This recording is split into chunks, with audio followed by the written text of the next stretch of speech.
Eləysə haqqıdır, bildiğin havalar haqqında mahnı oxuyacaq. Bizim balaca balalarımız da rəqs eləyəcəklər. Havalarımız hazırdır.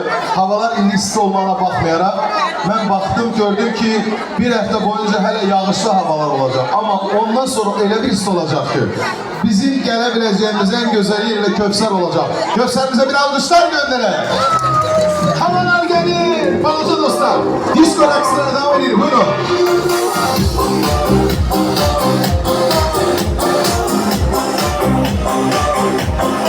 Son zamanlar yarım benden aralı, sevgimin harareti normalden aşağı. Son zamanlar yarım benden aralı, sevgimin harareti normalden aşağı.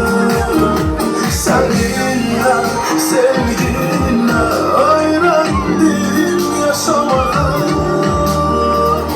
Bir de bu aralar havalar kimsen sevgili, anlamadım halımla.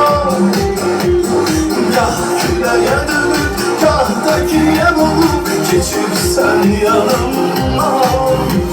Soyuk geceler üşüdürsen beni, hasretin soyuluyla.